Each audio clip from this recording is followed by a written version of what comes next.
अंजलि अणनिश्वासी चित्कार करथिले, छाड़ मते छाड़, किंतु केही नथिले ता कथा सेठी सुनिबाकू। पाखरे जी थिला से को रावण किंबा महिषासुर कम नथिला। अंजलि शत चेष्टा करथिला से फार्म हाउस रु बाहर को बाहरी जीवाकू, किंतु फार्म हाउस सब गेट रे जगी रहिथिले से असुर जमीदार रो बंदूकधारी पहरादार माने। शेषरे अंजलि निज इज्जत बंचेबा युद्ध रे परास्त होइतिला।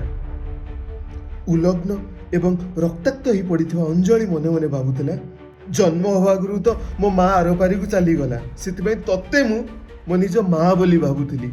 आज तोर दशमी पूजा कि तते केते मु डाकिछि मते बंचेइबाकू, तू आसिलुनी ना। मते बे संदेह लागुछि तू सत्तरे से महिषासुर को बद्ध करिथिलु ना नाही। किछि समय पर 4 जण लोक आसी अंजलि को उठे नहीं पकई देइथिले गोटे आबद्ध कोठरी भितरे। रक्त मांसर अजीब दुर्गंध रे अंजलि मुंड टेकी जेतु ऊपर को देखिला, से जानिला से सेठी एका नाही, से राक्षस सेठी छोट छोट झियो मानकु भी बंदी करी से समान अवस्था रे रखिथिला। अंजलि थिला रवि बाबूंकर एकमात्र झियो, बयस 19 वर्ष। रवि बाबू गाँ गाँ बुली रामलीला रे रावण रोल करती और जुआड़ी भी जाती माँ छेउंड झीटा को निज साथी नहीं जाती। ये रामलीलाटी आयोजन करथिले से जमीदार बाबू। जमीदार बाबू जेतेबेले अंजलि को देखिले रवि बाबू को आसी कहिले, ए बढ़िला झीटा को एठी एकला कहीं रखिछ, से अजता हैरान होउछि, ताकू मो घर को नहीं जाउछि। आ समान बयसर मो झील भी 2 जण मिसिके 10वीं पर्यंत रही जिवे। अंजलि जीवा पर रवि बाबू सबुदिन झील मोबाइल को फोन करते, किंतु झील मोबाइल उठाए नहीं। शेषे बाध्य होई 9वीं दिन रवि बाबू झील विषय जमीदार को पचारे। जमीदार बाबू रागी को उत्तर देले, अरे तुम से रावण रोल फोकस कर, तुम से झील विषय कहीं भावुच, से तो 10वीं रे तुम पाखे आसी पहुंचले गला।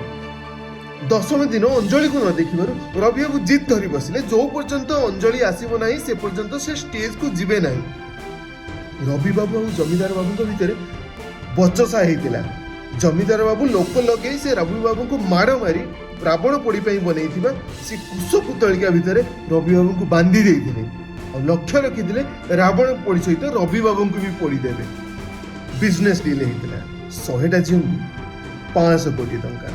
जेतबे हजार हजार लोक एकाठी हे रावण पोड़ी देखा, से समय गोटे ट्रक गोटे कंटेनर सबू झील को नहीं क्लाएंट पाखक डेलीवरी सुनसान राति बाहरी जीव। एपटे जमीदार बाबू को फोन आसला, ट्रक बाहरी गला बोली। सेपट हाथ में 500 कोटी अटैच भी मिलगला। जमीदार बाबू हसी हसी मारी चलिए रावण पोड़ी बंधा ही बारूद रसी रे निया लगेबाकू। जमीदार बाबू हसी हसी आराम से निया लगेदेले, किंतु से नियाटे रावण आड़ को न जाई मारीगला रुंड होइतिबा से लोक मानक मझी को। गोटे जोर रे बाण फुटी किछि समय पर गोटे लुहा कबाट खोलिला। सब लोक जिते देखिले पुलिस से कंटेनर कबाट खोली बंदी झील मान को लेकिन आसला। तापरे पुलिस आसी जमीदार बाबू को गिरफ्त कला। यही सब जिनस संभव होता गोटे झील पर। रवि बाबू जितेबले बारंबार अंजलि मोबाइल को फोन करते, गोटे झील को अंजलि मोबाइल मिलता। सी सब सत कथा जानी तबे सबू जिनिस को परखी सठिक समय से सबू झील को ए राक्षस कबलू मुकुलैथिला। से झील थिला राक्षस जमीदार बाबूंकर निज झील अंबिका।